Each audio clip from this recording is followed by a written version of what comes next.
तो कहानी की शुरुआत होती है डॉक्टर एंड्रयू को दिखाने से, जो एक अमेरिकन है और इस टाइम काफी दुखी नजर आ रहे थे क्योंकि उनका एक मरीज दिल का ऑपरेशन ना होने की वजह से मारा गया। तभी यहाँ डॉक्टर एंड्रयू के पास उनका एक साथी आकर बताता है कि टेररिस्ट दहशतगर्द ग्रुप है जो अमेरिकन को पकड़ना चाहता है। वो लोग इस एरिया में भी घुस आए हैं जिन्हें आपके यहाँ होने का पता लग चुका है। ये सुनकर डॉक्टर एंड्रयू सीधा जाते हैं अपनी वाइफ के पास, जो भी एक टीचर है और दिल की काफी अच्छी इंसान है। वो अफ्रीकन बच्चों को पढ़ाती हैं और इंसानियत की मदद करना चाहती हैं। डॉक्टर एंड्रयू उनसे कहते हैं कि हमें यहाँ से जाना पड़ेगा, हम मजीद यहाँ पर नहीं रह सकते क्योंकि टेररिस्ट ग्रुप हमें मार देगा। पर उनकी वाइफ अभी भी यही कह रही थी कि क्या हम सब ठीक नहीं कर सकते, क्या हम टेररिस्ट से बात नहीं कर सकते, उन्हें समझा नहीं सकते, हो सकता है हालात ठीक हो जाएं। इस पर एंड्रयू कहता है कि मेरा मेडिकल का सामान चोरी हो गया है, मेरा एक मरीज मर चुका है, तो अफ्रीका की हालात कभी ठीक नहीं हो सकते, यहाँ से चलना ही हमारे लिए बेहतर होगा। तब ये लोग यहाँ से निकलकर इस गाँव के छोटे से एयरपोर्ट पर आते हैं जो तकरीबन बंजर ही था क्योंकि ये रेगिस्तान में था और यहाँ एक इकलौता ही प्लेन था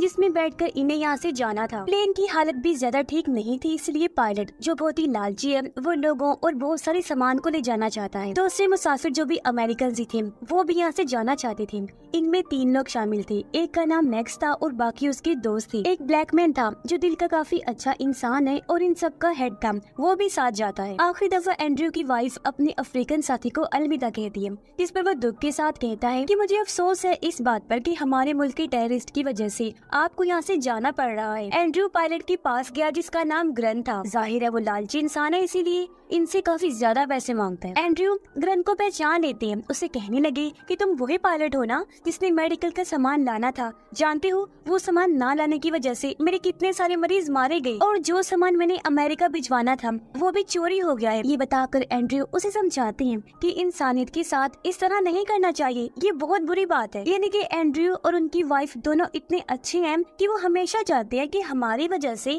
इंसानियत का भला हो जाए और वो सोचते हैं कि शायद हमारी बातें ग्रन पर असर कर जाएं और वो मुतासिर होकर अच्छा इंसान बन जाए। प्लेन में ज्यादा सामान नहीं रख सकते थे, इसलिए लालची ग्रन यहाँ फिर से कहता है कि आप लोगों ने मुझे सिर्फ अपने जाने के पैसे दिए हैं, न कि सामान की, तो आप सामान नहीं लेकर जा सकते। लेकिन मुसाफिरों के बार बार कहने पर वो मान गया और कहते हैं अच्छा चलो ठीक है, आप सामान तो ले जा सकते हैं लेकिन अपना सामान आपको अपने गोद में रखना होगा। जिसके बाद वो सब आकर प्लेन में बैठ जाते हैं। प्लेन के अंदर के हालात भी काफी बुरे थे, लेकिन अपनी जान बचाकर जैसे तैसे इन्हें यहाँ से जाना ही था, वरना अगला प्लेन इन्हें 1 हफ्ते के बाद मिलेगा। ये यहाँ रहना नहीं चाहते क्योंकि एक तरफ वो टेररिस्ट ग्रुप और दूसरी तरफ अफ्रीका के जंगल के खतरनाक जानवर, तो मजबूरन इन्हें इसी प्लेन में सफर करना था। जैसे ही प्लेन उड़ता है ये लोग सुख का सांस लेते हैं। ये नॉर्मल लग रही थी, सब ठीक ही चल रहा था, लेकिन अचानक प्लेन हिलने लगता है। सब लोग ग्रन से इस बारे में पूछते हैं, जिस पर वो कहता है कि ऐसी कोई बात नहीं है प्लेन में, मैंने पहले भी कई सारे प्लेन उड़ाए हैं जो कई घंटों का सफर बनता है, तो मैं जानता हूँ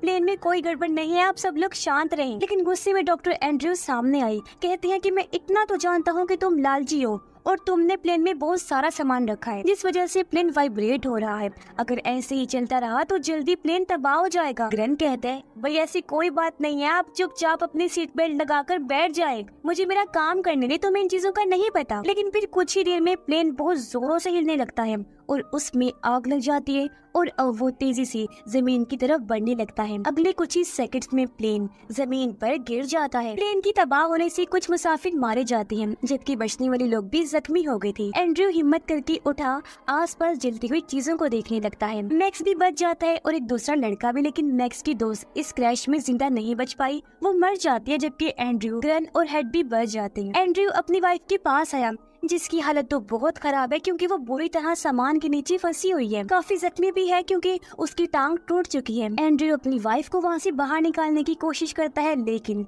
वो इतनी बुरी तरह फंसी हुई थी कि लाख कोशिश के बाद भी नहीं निकल पाती।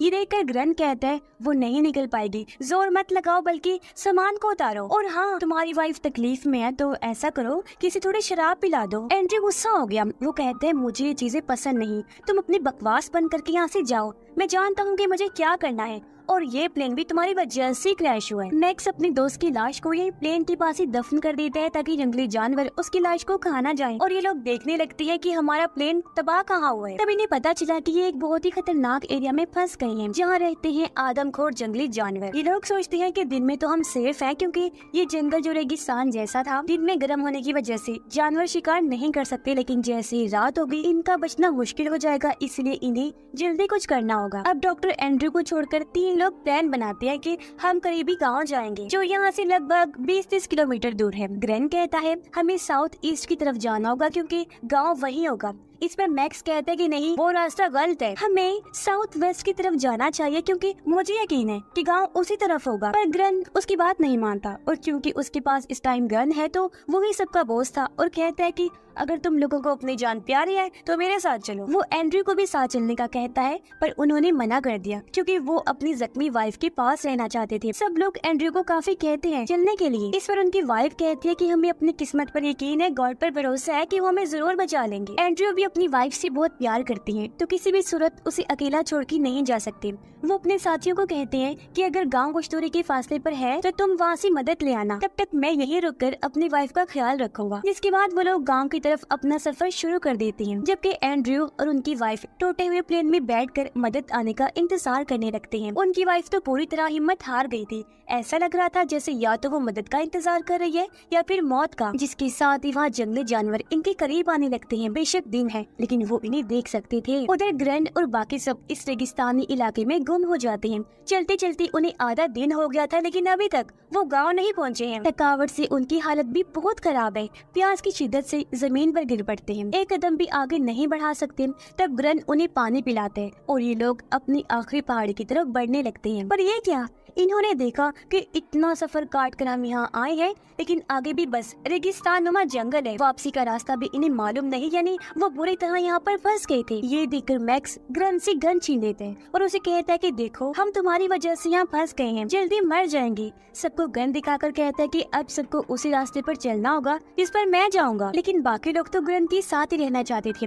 वो सोचते हैं कि जिस रास्ते से हम आए हैं अगर इसी पर चल दे तो अपने प्लेन के पास वापस पहुँच सकते हैं और फिर दूसरी डायरेक्शन में जाकर हम गांव में भी पहुंच जाएंगे, इसलिए वो वापस की तरफ जाने लगते हैं। जबकि मैक्स अकेला ही अपने रास्ते की तरफ चल पड़ता है। वो लोग बड़ी मुश्किल से भारी कदमों और प्यास की शिद्दत के साथ प्लेन तक पहुंच जाते हैं। इन्होंने देखा कि यहाँ तो हर तरफ खून ही खून फैला हुआ है। एंड्रयू और उनकी वाइफ भी गायब है। प्लेन पर शेर के पंजों के निशान थे, जिससे ये लोग समझ जाते हैं कि इसका मतलब शेर ने उन दोनों का शिकार कर लिया और वो उन्हें खा गया। दोनों की मौत से उन्हें अफसोस तो हुआ, पर वो ये सोचकर काफी घबरा गई कि इसका मतलब शेर दिन में भी एक्टिव है और शिकार कर सकते हैं। तो ये लोग बचने का रास्ता ढूंढने लगते हैं। तभी अचानक यहाँ घबराया हुआ एंड्रयू आया। वो ग्रैंड को गले से पकड़ लेता है क्योंकि सबको लग रहा था कि इन सारे हालात की वजह ग्रैंड है। एंड्रयू का मानना था कि ना तो ज्यादा सामान लोड करता तो ना ही प्लेन तबाह होता। एंड्रयू ग्रैंड को मार ही देता कि एक लड़का गन चलाता है, जिससे एंड्रयू दूर जाके गिरे और ग्रैंड बच जाते। अब इन लोगों को पता चलता है कि ग्रैंड जो हैवी सामान लेकर जा रहा था वो एक जानवर की सींग थी जो काफी महंगे होते हैं और ग्रैंड इनकी स्मगलिंग करते हैं। फिर डॉक्टर एंड्रयू अपनी वाइफ की लाश के टुकड़ों की कब्र बनाते हैं और उसके पास बैठकर रोने लगता है। एंड्रयू के पास उनका हेड आया, जिसे रोकर एंड्रयू कहते हैं कि मुझे अफसोस है इस बात का कि मैं अपनी वाइफ को नहीं बचा पाया, मुझे और कोशिश करनी चाहिए थी, शायद वो बच जाती। इस पर हेड कहता है कोशिश अगेंस्ट द लाइन, शेर के खिलाफ तुम कोशिश करते हो? नहीं यार मत करो अफसोस, खुद को मत कोसो क्योंकि ऐसा मुमकिन नहीं था और तुम्हारी वाइफ की किस्मत में यही लिखा था जिस पर उसे यकीन था। धीरे धीरे रात होने लगी। अब इन्हें जैसी तैसी रात गुजारनी थी या फिर कुछ करना था क्योंकि रात के टाइम ये पक्का किसी जानवर का शिकार हो जाएंगे और अब तो इन्हें शेर के गुर्राने की आवाजें भी आने लगती हैं। अब ग्रैंड इन सबको बताता है कि हमारे पास रात गुजारने का बस एक ही रास्ता है और वो है पायलट कैबिन, जहाँ हम 3 लोग जैसे तैसे छुपकर अपनी जान बचा सकते हैं। तो अब ये लोग टॉस करने लगते हैं कि कौन से 3 लोग पायलट कैबिन में बैठेंगे। मैक्स का दोस्त टॉस में हार गया, यानी कि वो रात को प्लेन के बाहर बैठेगा। जैसे ही रात हुई वो लड़का आग जलाकर प्लेन के बाहर बैठ जाते हैं, जबकि तीनों लोग पायलट कैबिन में। उसे समझा दिया गया था कि तुमने बस सोना नहीं है और आग को जलते रहने देना है, क्योंकि जब तक तुम जागते रहोगे आग जलती रहेगी, तुम्हारी हिफाजत रहेगी और जैसे ही तुम्हारी आंख लगी आग बुझ गई तो तुम मर सकते हो। ये लोग अब बस रात गुजरने का इंतजार कर रहे थे क्योंकि सुबह होते ये उस गाँव में चले जाएंगे जिसका रास्ता अब इन्हें पता चल चुका है। रात को ग्रैंड किसी काम से बाहर आया। वो देखता है कि वो लड़का तो तो सो रहा है और आग भी बुझ रही है। ग्रेन उसे जगाकर कहता है, लड़की होश करो, जागो और आग जला के रखो अगर जिंदा रहना चाहते हो। जिसके बाद ग्रेन वापस कैबिन में आकर बैठ जाता है, लेकिन मैक्स का दोस्त वो लड़का जिसे बहुत नींद आ रही थी वो सो जाता है और आग भी बुझ जाती है। जहाँ अब अंधेरे में हम किसी की आंखों को चमकता हुआ देखते हैं, जो और कोई नहीं बल्कि शेरी थी, जो अब प्लेन के बाहर आ चुके थे और उनकी जोरदार आवाजें अंदर बैठी वो तीनों भी सुन रही थी। अब एंड्रयू जो रहम दिल है उसे लड़के के लिए बुरा लग रहा था। वो चाहता है कि ये लोग बाहर जाकर उसकी जान बचाएं, लेकिन बाहर शेर काफी ज्यादा थे तो ये लोग कुछ भी नहीं कर सकते थे। लेकिन फिर एंड्रयू कैबिन का दरवाजा खोल ही देता है, जिससे एक शेर अंदर घुसने की कोशिश करते हैं। हालांकि ये मिलकर जोर लगाकर उसे रोकने में लग जाते हैं, लेकिन शेर इतना ताकतवर था कि वो कैबिन को तोड़ने लगता है। अब एक सांप जो कप का अंदर घुसकर बैठा हुआ था वो हेड को काट लेते हैं, मगर ये जैसे तैसे कैबिन का दरवाजा बंद कर ही देते हैं। एंड्रयू हेड की टांग पर रस्सी बांधता है और कट लगाकर बहुत सारा खून निकाल देते हैं। इससे सांप का जहर भी निकल गया और उसकी जान भी बच गई, लेकिन उसकी हालत बहुत खराब हो गई थी। सुबह जब ये कैबिन से बाहर आए तो देखते हैं कि इनका वो साथी बाहर नहीं है, यानी वो भी शेरों का शिकार हो गया था। ये लोग फिर उस गाँव में जाने का फैसला करते हैं क्योंकि दिन का टाइम है तो अभी इन्हें कोई खतरा नहीं होगा। लेकिन एंड्रयू जो इतना कुछ देख चुका है वो हिम्मत हार जाता है और पूरी तरह टूटकर पेड़ के साथ बैठ जाता है और लोगों से कहता है कि मैं तुम लोगों के साथ नहीं जाऊंगा, मैं हिम्मत हार चुका हूँ, यही मेरी किस्मत है। मैं अपनी वाइफ के पास जाना चाहता हूँ तो मैं यहीं रुककर अपनी मौत का इंतजार करूंगा। मैंने आज लोगों को शेर का खाना बनते हुए देखा है और ये चीज मजीद बर्दाश्त नहीं कर सकूंगा। जबकि बाकी लोग गाँव की तरफ निकल पड़ते हैं। ये लोग कुछ दूर गए ही थे कि सामने से एक गाड़ी को आता हुआ दिखते हैं। उसे देखकर ये लोग काफी खुश हो गए। एंड्रयू भी उठ खड़ा हुआ, ये सोचते हैं कि अब हम भी और एंड्रयू भी बचा लिया जाएगा, तो गाड़ी को अपनी तरफ बुलाने के लिए वो चिल्लाने लगते हैं। मगर ये क्या, हम देखते हैं कि वो गाड़ी सीधा आकर एंड्रयू के पास रुकी, इसमें और कोई नहीं बल्कि वो टेररिस्ट ग्रुप था जो अमेरिकन को ढूंढ रही थी और वो अब एंड्रयू को मारने लगते हैं और एंड्रयू से पूछते हैं कि तुम यहाँ हमारी जमीन पर क्या कर रही हो, हमारी चोरी करने आए हो ना, तुम हमारा सामान चुरा कर अपने मुल्क ले जाते हो। ये सुनकर हेड और ग्रन सामने आए, उनसे कहते हैं, अरे ये तो डॉक्टर हैं, इन्होंने कुछ नहीं किया, ये तो आप लोगों की मदद के लिए यहाँ आते हैं और अभी वापस जा रहे थे, आपको इन्हें नहीं मारना चाहिए। लेकिन तभी उन टेररिस्ट को प्लेन से उस जानवर की सींग मिल जाती है, जिससे उन्हें और गुस्सा आ जाता है। वो एंड्रयू को कहते हैं कि तुम एक स्मगलर हो और हमारी जमीन से सामान चुरा कर तुम अमेरिका स्मगल करते हो, इसलिए वो फिर से एंड्रयू को मारने लगी। तभी ग्रन बोलता है कि ये मेरा प्लेन है, ये सारा सामान मेरा है और स्मगलिंग मैं करता हूँ, एंड्रयू ने कुछ नहीं किया।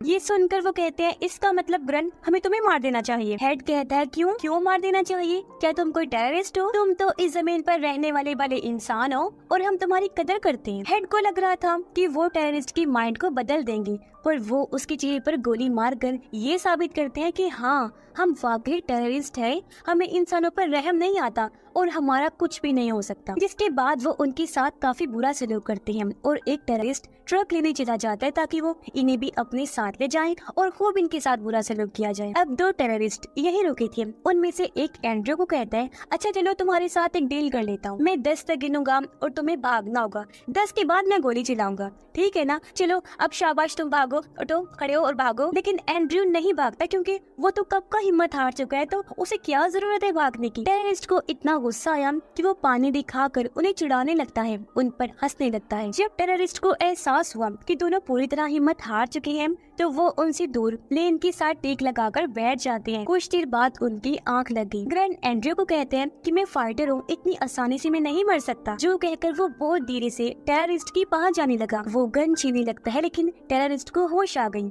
वो जैसे गन पर शूट करता है तो पता चला कि गन में तो गोली नहीं है। दूसरा टेररिस्ट भी जाग गया, लेकिन इससे पहले वो गन पर शूट करता एंड्रयू उसे काबू करके गन छीनने की कोशिश करता है। इस चक्कर में गोलियां चलने लगी और दोनों टेररिस्ट मारे जाते हैं। तब ग्रैंड एंड्रयू से कहता है, देखो हमने इन दोनों को तो मार दिया, तो अब तुम्हें मेरे साथ चलना होगा। तुम्हें अपनी वाइफ का सपना पूरा करना है और मुझे सुधरना है। मुझे एक मौका दो ताकि मैं अपने सब गुनाहों की माफी मांग सकूं। तो अब चलो मेरे साथ, मैं तुम्हारी मदद करके तुम्हें शहर तक ले जाऊंगा जहाँ तुम हजारों मरीजों की मदद कर सकते हो। इसलिए एंड्रयू उसके साथ चल पड़ता है, लेकिन उसकी हालत बहुत खराब थी। ये लोग जैसी तैसी आगे बढ़े। ये गाँव के करीब ही थे और इनके सामने पत्थरों की छोटी सी पहाड़ी थी जिसे पार करके इन्हें उस पार जाना था। अब ग्रन बड़ी मुश्किल से एंड्रयू को ऊपर चढ़ा तो देते हैं, लेकिन ये क्या, उसने देखा ये सामने से खूंखार शेर आ रहे हैं। ये लोग पहाड़ी पर ही थे, इसलिए शेर इनकी खून की स्मेल करते हुए पहाड़ी की तरफ आने लगते हैं। लेकिन क्योंकि वो पहाड़ी के ऊपर थे और छुपे हुए भी थे, तो शेर इन्हें देख नहीं पाते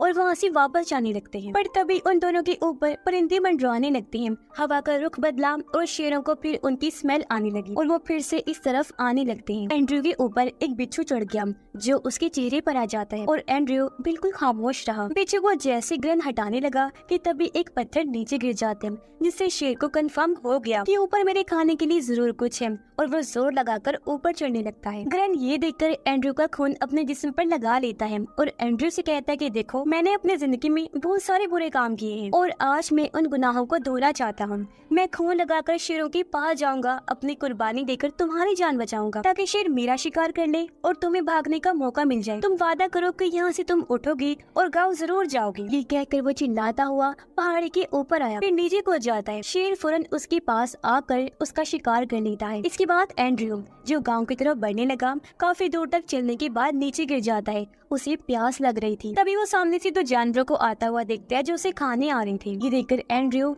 आसमान की तरफ देखकर कहता है, क्या मेरी किस्मत में बस यही लिखा था कि ऐसे फजूल मुर्दाखोर जानवर के हाथों में मरूं? अगर मेरी मौत ही लिखनी थी तो कम से कम शेर के हाथों होती। ये कहकर एंड्रयू दोबारा से फुल हिम्मत के साथ खड़ा होता है। वो जानवर भागकर एंड्रयू की तरफ आने लगे, लेकिन अचानक बादल गरजने की आवाज से वो जानवर वहाँ से भाग जाते हैं। तभी बारिश होने लगी। एंड्रयू वही जमीन पर लेटकर बारिश का पानी पीने लगा और अपनी इतनी देर की प्यास बुझाता है, जिसके बाद वो बेहोश हो जाता है। अब जब एंड्रयू की आंखें खुली तो उसके सामने उसका वही साथी था जिसने एंड्रयू को आकर टेररिस्ट का बताया था। वो सहारा देकर एंड्रयू को उठाता है और उसकी जान बचाकर यहाँ से ले जाता है। यानी कि एंड्रयू अब सेफ था और उसकी किस्मत में जिंदा रहना लिखा था, क्योंकि उसने आखिरी टाइम में हिम्मत से काम लिया था और वो अब गाँव भी पहुँच जाएगा। जिसके साथ ये कहानी भी इधर ही खत्म हो जाती है।